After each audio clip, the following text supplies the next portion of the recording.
आप लोग अब एक क्षण में पार हो जाएंगे। ये भी इस वंग भूमि का ही आशीर्वाद सकते हैं। इस योग भूमि में वंग भूमि को हम हृदय चक्र मानते हैं और इस हृदय चक्र पे जगदम्बा का स्थान, जगदम्बा का स्थान ये होते हुए आप लोगों को ऐसे गलत राक्षसों के पास जाना, अपने माँ के विरोध में खड़े हैं। जब तक आप इसको छोड़ेंगे नहीं तब तक माँ भी आपको मदद नहीं कर सकती। पर सहयोग में आप जान जाइएगा कि मैं क्या कह रही हूँ, उससे पहले आप नहीं जान सकते, कारण अभी तक आप उस एकमेव एब्सोल्यूट तत्व पे नहीं पहुँचे। वो तत्व ये है कि आप आत्मा हैं। जिस वक्त आप आत्मा हो जाते हैं, जिस वक्त आपकी आत्मा जागृत हो जाती है, आप जानते हैं एब्सोल्यूट को, एब्सोल्यूट ट्रूथ, जो कि एकमेव सत्य है, उसमें दो बातें नहीं होती।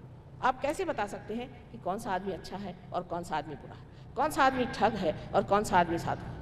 इसके अनेक लक्षण बताए गए हैं, लेकिन कौन पढ़ता है इसे कोई पढ़ता नहीं है। पढ़ते लोग वही चीज़ें हैं जो उनकी जो कमज़ोरियाँ हैं उसको बलवती दें, उसको बढ़ाए, उनके और कमज़ोर कर दे, उनको ऐसी चीज़ों में डाल दे जिससे उनकी बुरी आदतें और भी प्रज्वलित हो जाए। इससे कल्याण होने वाला नहीं, इससे हित होने वाला नहीं, इससे हमारी भलाई होने वाली नहीं। और कल हमारे बच्चे भी उसी रास्ते पे चले जाएंगे जिस रास्ते में आज अमेरिका के और देशों के बच्चे जा रहे हैं। आपको मालूम है कि ड्रग की बीमारी इतनी बढ़ गई है, खासकर इंग्लैंड में, कि वो लोग मिलिट्री को लाना चाहते हैं कि किसी से ड्रग रोका जाए। श्री कृष्ण ने कहा है कि हमारी मनुष्य चेतना, मानव चेतना नीचे की ओर बढ़ती है, इसकी जड़ें सर में हैं, और हमारी जब चेतना नीचे की ओर दौड़ती है तब हम अधोगति पर उतरते हैं। ऊर्ध्वगति को प्राप्त हुए बगैर, अपने को ऊर्ध्वगति की ओर ले जाए बगैर, अगर हम चाहें कि हम उत्थान पालें या हमारा पुनरुत्थान हो जाए, हमारा रिजरेक्शन हो जाए, तो हो ही नहीं सकता है। ये हमारी जो उत्क्रांति है, एवोल्यूशन है, उसकी अब चरम सीमा आ गई। मनुष्य को इस चरम सीमा को प्राप्त करना ही चाहिए, नहीं तो वो सार्थ नहीं हुआ, उसका जीवन सफल नहीं, वो अधूरा ही रह गया है, उसका अधूरापन है। इस वजह से वो आज इस तरह से भ्रांति में रह रहा है। इसको हटाना चाहिए, और वो हटाना बहुत सहज और सरल है। अब आप कहिएगा कि माँ, ये तो आप कह रही हैं इतना सहज है, इतना सरल है, सो ऐसे कैसे हो सकता है? ये तो बताते हैं कि आपको इतने उपास करने चाहिए, आपको सर के बल इतने दिन खड़ा होना चाहिए, और उसके बाद आपको बाल मुड़ाने चाहिए, और फिर पानी में आपको इतने दिन खड़े होना चाहिए, सब तरह के आतंक उठाइए, तब कहीं जा कर के आप पार हो सकते हैं। सो तो बात नहीं। अब आप ये सोचिए कि एक पिता अत्यंत प्रेममय है, जो सिर्फ प्रेम से भरा हुआ है, वो कभी चाहेगा कि अपना बच्चा इतना परेशान है? जो माँ अपने बच्चों को प्यार करती है वो चाहेगी कि बच्चों को इतनी तकलीफ हो? क्या वो चाहेगी कि उसका बच्चा भूखा रहे, उसके लिए उपवास करे? यह सब भ्रांति की कल्पनाएं आपके अंदर भरी हुई हैं कि आप इस तरह से अपने शरीर को दुख दो, उस तरह से अपने शरीर को दुख दो, उससे परमात्मा मिल जाए। अगर यही बात थी तो मेरे ख्याल से जिन देशों में बहुत पीड़ित लोग हैं, जैसे आप जानते हैं कि कुछ कुछ देश ऐसे हैं कि जहाँ लोगों की बिल्कुल हड्डियाँ निकल आई, उनको खाने को नहीं मिला, उनको अभी परमात्मा मिल जाने चाहिए। लेकिन ये तो परमात्मा की बात है जो कि सर्वशक्तिमान तो है ही, लेकिन प्रेम के सागर हैं। जो प्रेम के सागर आपके पिता हैं, और अगर उन्होंने ये सृष्टि बनाई हुई है, तो क्या वो चाहेंगे कि आप इस तरह से तड़पें और तकलीफ उठाएं उनको मिलने के लिए? उल्टे ये करने से वो नाराज़ी हो जाए। इसका मतलब यह है कि उनके आशीर्वाद को आप पहचानते नहीं। कितनी सस्य श्यामलाम भूमि है, कितने सुंदर जगह आप रह रहे हैं। यहाँ पर सुबह रोज़ चिड़िया बोलती है, यहाँ पर बच्चे कैसे खिलखिलाकर हंसते हैं। ऐसे इस वातावरण को आपने कभी भी सोचा कि क्या परमात्मा का आशीर्वाद है?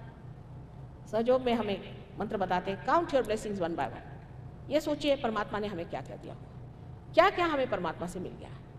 तो परमात्मा खुश होते हैं, सोचते हैं ठीक है, हमारे बच्चे ने हमारा सब कुछ स्वीकारा है, उसको और भी देना चाहिए। लेकिन इस तरह की परिपाटियाँ यहाँ चल पड़ी जिससे कि मनुष्य गलत रास्ते पे चल पड़ा है। और अगर आप उपास ही करना चाहता है और उसी की बड़ी इच्छा तीव्र है आपको, तो परमात्मा कहता अच्छा भूखे मरिए, ठीक है, आपको तो यही इच्छा है ना कि हफ्ते में कम से कम 5 दिन उपास करना, कहते क्यों ना हर साल भर ही कर लीजिए। ये समझने की बात है कि जो परमात्मा आपको इतना प्यार करते हैं और जो प्यार का सागर है, वो ऐसी बात आपके लिए कैसे सोच भी सकते हैं और कैसे इस बात को वो मान्यता दे सकते हैं। दूसरी बात हमारे अंदर यह है कि अब साइंस के पीछे हम पड़ गए। ठीक है, साइंस का बड़ा उपयोग है, अगर साइंस नहीं होता तो मैं ऐसे भाषण नहीं दे पाती। साइंस के कारण फोटोग्राफी आ गई है, उस फोटोग्राफी से बहुत सी बातें जो हम नहीं बताना चाहते वो सामने दृष्टिगोचर होती हैं। बहुत सारी लाइट्स वगैरह से लोग जानते हैं कि हम क्या हैं। और सहयोग क्या है। बहुत सारी साइंस की बातें ऐसी, अगर हम टेलीविज़न पे खड़े हो जाएं, एक बार हांगकांग में टेलीविज़न पे हम खड़े हुए थे तो जितने लोगों ने हमारा टेलीविज़न देखा और हमारे और हाथ किया, सब पार हो गए। साइंस के फायदे हैं, पर तब जब ये किसी भी ऐसे कार्य में लगाया जाए जहाँ पर ये कंस्ट्रक्टिव, जहाँ ये बांधे, जहाँ लोगों में ये फायदा पहुँचे, न कि उन चीज़ों के लिए जो कि हत्या करे, जो कि नाश करे, जो भयंकर विनाश और पूर्णतः संहार करे। क्योंकि ये चीज़ें मनुष्य की बनाई हुई हैं। मनुष्य की बनाई हुई जितनी भी चीज़ें हैं वो उसके मनस से आती हैं, उसके माइंड से आती हैं, और वो जब बढ़ने लग जाती है, जैसे श्री कृष्ण ने कहा, तो वो एक तरफ बढ़ती है, जिसे कहते हैं लीनियर, एक तरफ बढ़ती है। जब एक हद तक पहुंचती है तो उसमें की संहार शक्तियाँ, उसकी नष्ट शक्तियाँ जो हैं या दुष्ट शक्तियाँ जो हैं वो प्रबल होकर के उसे नीचे गिरा देती है और फिर उनकी तरफ लौट आती है। लोग कहते थे कैपिटलिज्म बहुत अच्छा है, करके देख लिया, बड़ी अच्छी, कहते हैं डेमोक्रेसी बड़ी अच्छी थी तो डेमोक्रेसी हो गई। कोई कहते हैं कि कम्युनिज्म बहुत अच्छा है, हम तो दोनों जगह हो आए 3-4 बार, चाइना में और रशिया में, बड़ा बुरा हाल है। सो है क्या बात, जो भी मनुष्य सोचता है अंत में जाकर उसी और क्यों दौड़ाता है, उसको क्यों वो फिर से नष्ट कर देता है। वजह यह है कि अभी तक उसकी चेतना जो है वो परमात्मा की नहीं, अभी वो परमात्मा के साम्राज्य में नहीं है। अपनी तरफ से कोशिश करता है, जब वो अपनी तरफ से कोशिश करता है तो ऐसी जगह जाके पहुंच जाता है, वहाँ से उसको मुड़ना ही पड़ता है, फिर वही चीज़ जो है दुष्ट प्रवृत्ति बन करके उसे सताती है। इसके लिए आवश्यक है, अत्यंत आवश्यक है कि हम लोग इस चीज़ को समझें कि जो भी चीज़ आज तक हमने जानी है ये सब परमात्मा की कृपा से हुआ। उन्होंने हमें ये चीज़ जानने की शक्ति दी कि आज ऐसा समय आ गया है जहाँ सारे संसार का परिवर्तन करने का है। उसके लिए साइंस से पाई हुई चीज़ें, भक्ति से पाई हुई चीज़ें, और जो कुछ भी संत साधुओं ने लिख दिया है, जो भी कुछ बड़े बड़े अवतारों ने संसार में कार्य कर दिया है, सबका उपयोग परिवर्तन के लिए होना चाहिए, ऊर्ध्वगति के लिए होना चाहिए। अधोगति इसलिए हो गई है क्योंकि हमने ऊर्ध्वगति की तरफ नज़र नहीं रखी कि एक दिन हमको ऊर्ध्वगति प्राप्त हो। इस नाम पर और इस विचार पर अनेक तार्किक भी निकल आए जो तर्क लगाते बैठते हैं। परमात्मा के बारे में आप कोई तर्क नहीं कर सकते क्योंकि ये एक जीवंत शक्ति है, ये जीवंत क्रिया है। जीवंत क्रिया के बारे में आप क्या बता सकते हैं कि एक फूल से फल कैसे हो जाता है? क्या आप बता सकते हैं कि एक साधारण बीज अगर आप जमीन में बो दीजिए तो उससे इतना बड़ा वृक्ष कैसे तैयार होता है?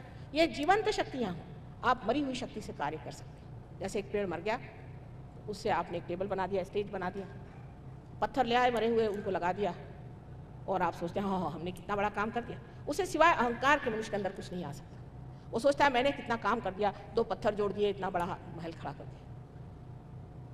इतना ही नहीं कि मनुष्य के अंदर उसे अहंकार आता है और उसको जड़ता की आदत लग जाती है। जैसे जो लोग कुर्सी पर बैठने लगते नीचे नहीं बैठ सकते, जिनको मोटर की आदत होती है पैदल नहीं चल सकते, जिनको अच्छे घर में रहने की आदत होती है वो सर्वसाधारण जंगल में नहीं रह सकते।